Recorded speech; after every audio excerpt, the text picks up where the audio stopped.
Hey there, Jeff here. So I wanted to shoot a video that maybe gives a little different angle on why I am still so insistent about playing my piano every day, and in particular, why I keep going back to classical music.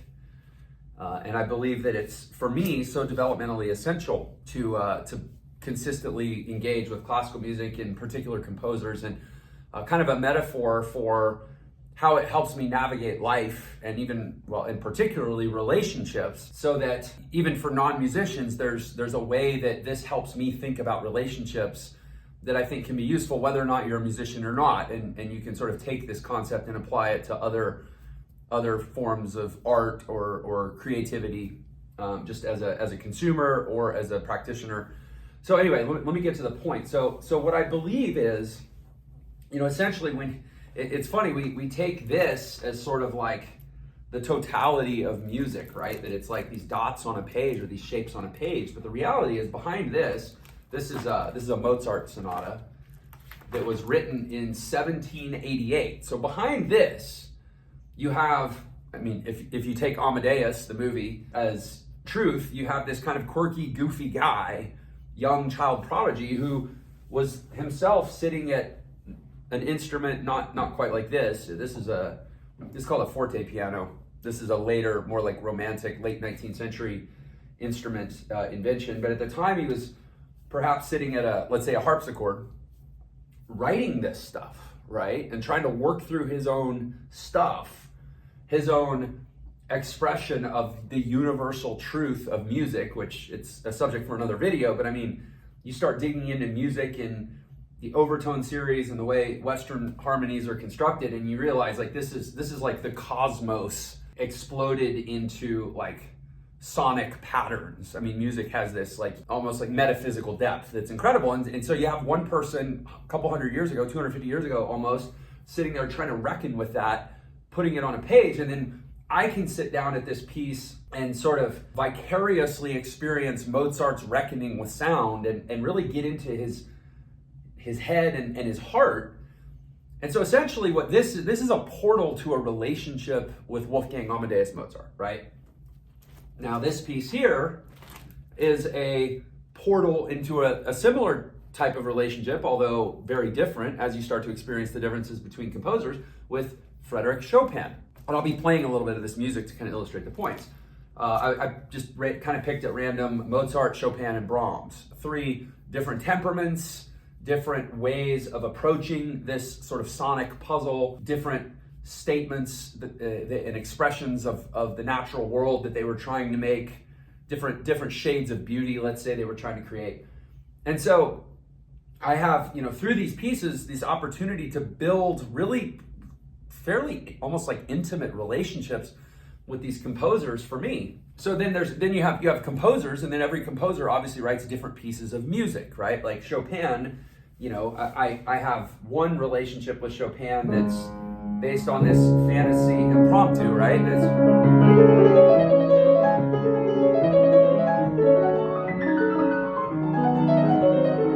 So that's one relationship that's one exchange I get to have with Chopin. I get to kind of go back to this subject. Think of that piece as one particular subject that Chopin had certain feelings about, and that I got to go back and forth in dialogue with through, working out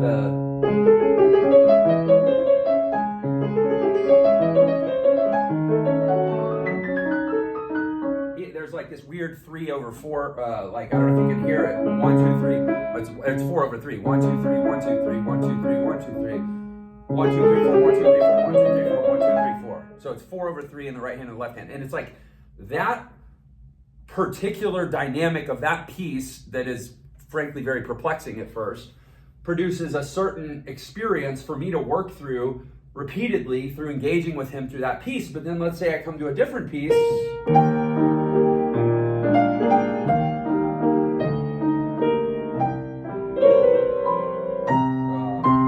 I'm really rusty on this, but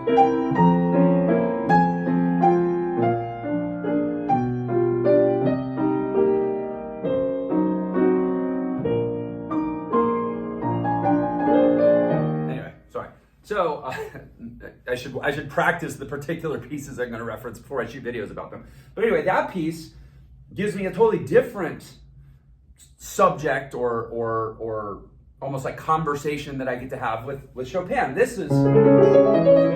That's one conversation. That's a different conversation. And in each conversation, there are particular challenges that I have to resolve, right? So in this, it was that 4/3. In this, it's like, well, what challenge does this piece present me? And for me, it's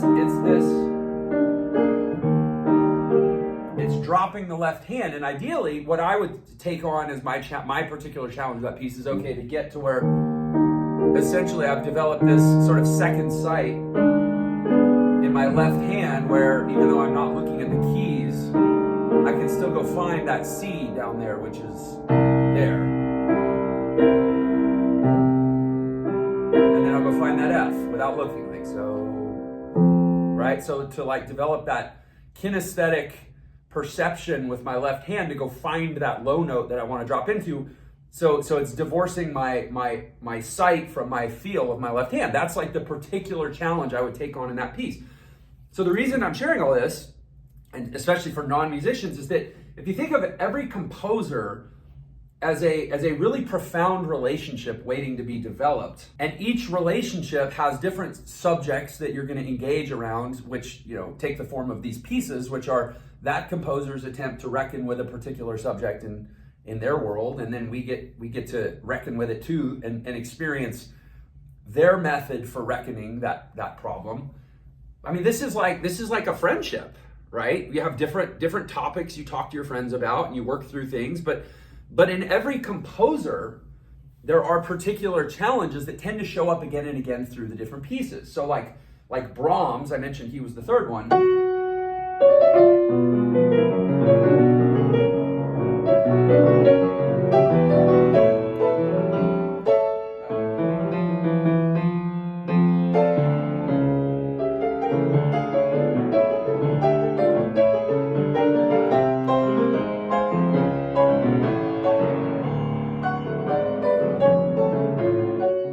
So with Brahms, you've got this like structural challenge where he's always creating, not always, but he's very often creating sound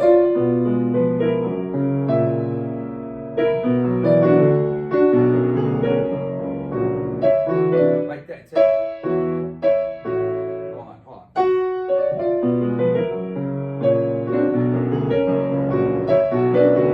Take that line. That's just, I don't want to get into the details of it, but that is like such a Brahmsian. So there's a couple things real quick that make that very Brahmsian. One is the fact that in the left hand, you have the downbeat and then the left hand picks up on the offbeat. So down.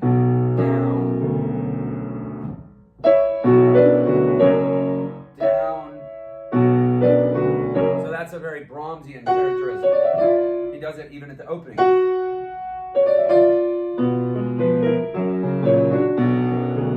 See how the left hand hits on the off. So anyway, if you're not a musician, it may not totally land. But the other thing is you have these shapes that are octave structures that have interior notes that walk with the octave. So again, the musical details don't matter. The point is that is a particular structural challenge that is very often present within Brahms across so many different conversations you can have with him, i.e. his different pieces, right? So in life, we have all these relationships, all these different opportunities to get into connection with people. And to me, the metaphor here is you're trying to ascertain, like we often default to just easy relationships, right? Like we just hang out with our friends that are fun and we've all seen the same movies and we share the same inside jokes and it's easy, right? And that may be fine, or that may be one of the biggest limitations in our life because we aren't proactively seeking relationships that have incredible depth and incredible beauty and incredible profundity and new levels of understanding and skills development and expansion of our own consciousness and inner voice that we're not engaging in because they're just more difficult relationships, right? Like, I could sit here and do churning exercises.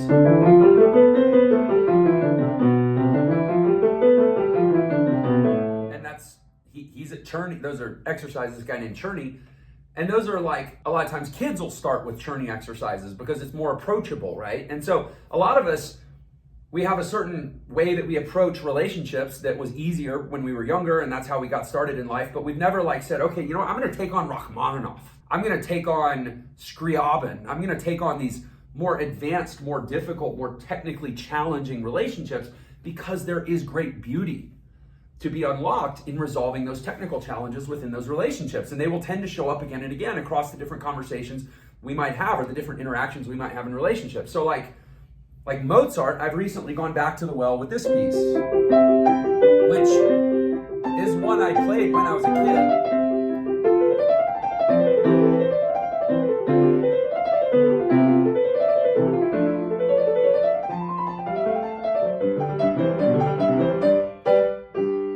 And the reason I've gone back to it years later, I used to play it when it was one of the first classical pieces that I took on when I started. I started pretty late as a teenager. And within a year, that was one of the first, let's call it, conversations I was having on a regular basis with one of my first new friends, who was Wolfgang Amadeus Mozart. But frankly, there are problems I never resolved in this relationship. And one is just, the main one that I've come back to it now to really work on is just the idea of hand shape, hand structure, right? That there's this notion that when you play, at least certain types of pieces, you want your hands to kind of look roughly like you're holding a softball, and they're just kind of draped on a softball. And you maintain that structure. And even as your hand moves around quite a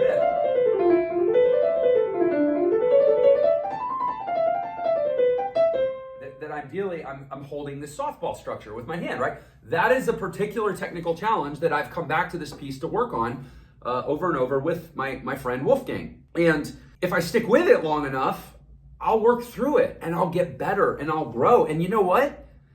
Like Churney, I haven't played a churning exercise in 20 years. I'm not really friends with him anymore.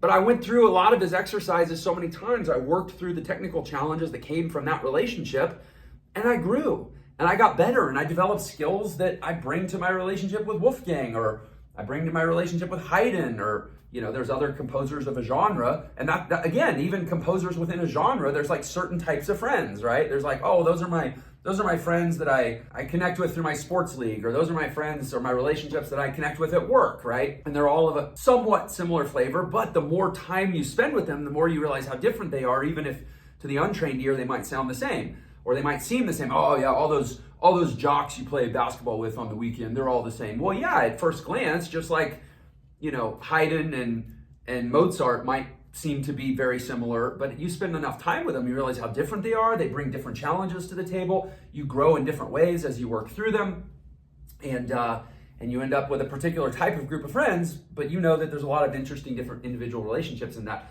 And so I guess what's the point of all this? Why am I creating this big metaphor of like classical composers as a proxy for all of our relationship development? The point is, relationships are hard. And a lot of times the harder they are, the more beauty there is to unlock. And a lot of times the easier they are, the less developmentally productive they are for you to be in. They come and go. You might set them down for 20 years and come back to them. But I think it's important to look at relationships as these little laboratories in which we build particular skills, and that the point of a relationship is not meant necessarily for it to be fun all the time. The fundamental question is there something unique and beautiful here that I can seek through working through the process or the challenges of building this relationship, right?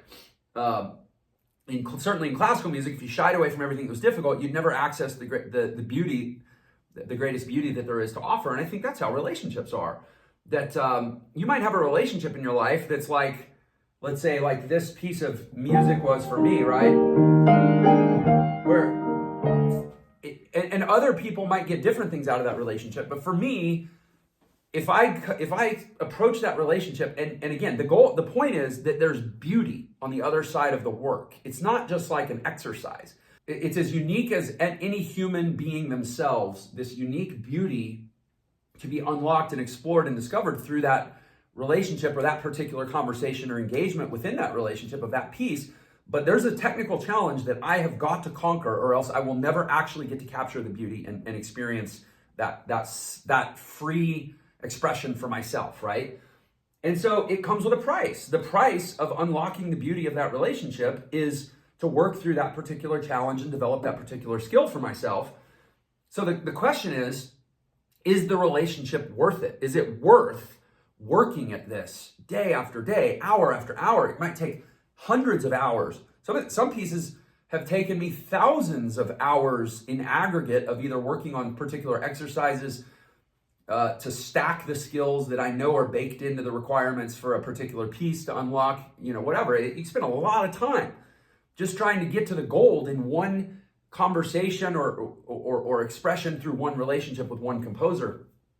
That is like life. And all of the best gifts that I have been given through these relationships have come in those scenarios where I've had to pay the greatest price. I've had to expend the most energy.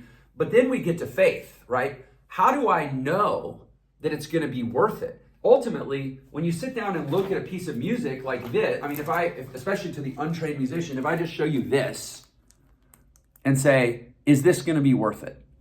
Is this relationship or is this conversation and what it's going to take to be able to have this conversation over and over with Chopin, is it going to be worth it? Is there gold at the end of that rainbow?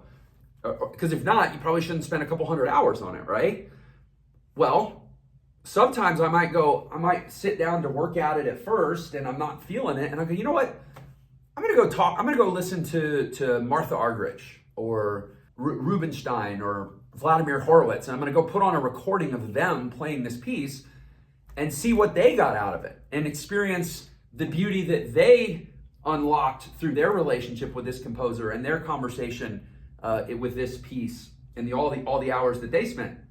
And that can be a good indicator, like, oh, there's incredible beauty here. It's going to be worth investing in this difficult and maybe particularly challenging relationship. And that's just like going to hey, I've got this guy that I work with, and he seems kind of interesting, but honestly, he always seems kind of agitated and prickly, and I kind of want to be his friend, but I'm not sure like if it's even worth it.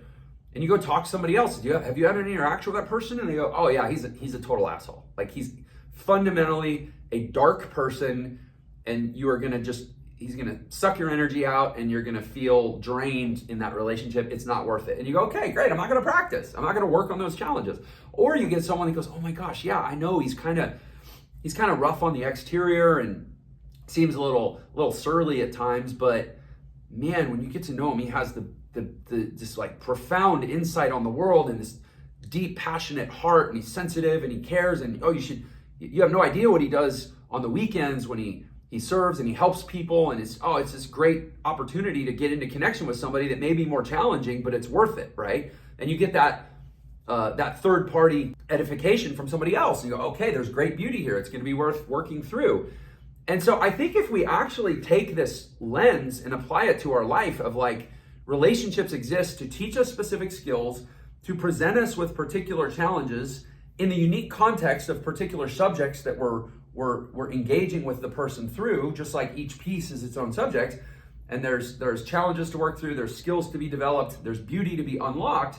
We will start having a different way that we look at relationships in the world, where it's not just about how fun and easy is it, or how good does it feel the first time I get into a conversation. It's more like, what is the fundamental substance of the person on the other side here, and what do I have to gain, and how do I have to grow through doing the perhaps difficult work of getting to that substance, and what that connection is going to create for me. And again, just like every piece offers unique lessons to the performer to practice that piece. In other words, what I get out of a Chopin piece may be different than what some other pianist is getting by working through that same piece, because we're at different points in our development, and there's particular skills that I may need to be focused on that the piece has built into it that are different from what someone else has to work on at their point in their development journey that's also built into the same piece. Obviously, pieces are have different sort of concepts all assembled together to create one thing of unique beauty, right? And it's like they say, take what you like, right? Whatever's in it for you, that's the purpose of that relationship or that conversation for you at that time in your life, or in your development journey as a pianist, or in a relationship at that point in your life. There's some lesson you're meant to learn. But is there beauty on the other side? Is there going to be sufficient depth on the other side to make it worth it? You either go by feel. Maybe you've seen the person in action and you sense something. Maybe you get that validation from a third party that, trust me, it'll be worth it. You just got to push through. Just like as musicians, we'll hear a certain piece and go, I've got to learn that piece. And then we sit down with the piece and we start going through it and go, oh my gosh, there's so much difficulty. There's so much challenge. There's so many new challenges here. And that's the other thing too, is finding relationships that present new challenges. Just like in music, the pieces that have, technical concepts that I have to train my musculoskeletal system and my neurology to navigate and automate and get to where it's like muscle memory. The newer the concept, the more difficult to challenge, right? And so a lot of times we end up having the same relationships over and over and over, and we ended up in relationship with similar types of people, when in fact a totally different type of person might give us totally new challenges that are going to feel way more difficult at first because they offer way more growth potential. So I've made my point. The point is, I come back to this again and again and again because here's one thing I know. The great composers are some of the most brilliant, most interesting people in the world. And I can spend time in the mind of Mozart or the mind of Chopin, and I can experience the lessons that they have to teach me through the particular technical challenges that are built into their way of expressing their interpretation of the beauty and the majesty and the pain and the torment and all these transcendent themes of the world. I have so much to gain and grow through all of those, and I come back to it again and again and again. And honestly, there are a very small number of actual human relationships in my life that teach me as much as these do. And I'm not saying that everybody should, have less friends and play more music. I'm just saying I think we should all be seeking those relationships that are not the ones that are most fun and carefree, but are the ones that have the most profundity and depth on the other side of them, and that very often will challenge us in ways that nothing else will, to develop new skills that will unlock so many other things in our life. That's the other thing, is like, it's hard to kind of put a finger on or put words to, but like every new relationship or every new conversation that I achieve whatever level of mastery in through this instrument and through this music brings a depth that I take with me to every other thing in my life. And I think if we start looking at relationships and saying, is this a beautiful piece of music? Is it going to be worth the technical challenges? And how much am I going to grow through the technical challenges of mastering the navigation of this relationship, and ultimately reaching a point where together, in harmony, in consonance, we have understood each other well enough that we unlock something transcendent and meaningful in the world. That is a very different lens for relationships than just like, well, we both like football, so we should be in a fantasy league together. And I'm not saying there's anything wrong with that, but even within the fantasy league, there's probably one person or two people, two great composers that have drafted up great conversations waiting to be had, where they've built in very particular challenges that will challenge you and grow you in a way that's got nothing to do with fantasy football, right? And so I think it's a cool lens through which to view the world and to view other relationships. And I think if everybody went around going, okay, this is what I'm seeking in relationship, and this is also who I want to be for others in relationship. I want to be creating great pieces with great concepts assembled to form great ideas and great expressions, and ultimately present to the world great beauty that is unlockable in relationship and in connection with me. I want to be that kind of person, and I want to seek that kind of person. We would have a very different world. Anyway, just some thoughts for the day. Catch you next time.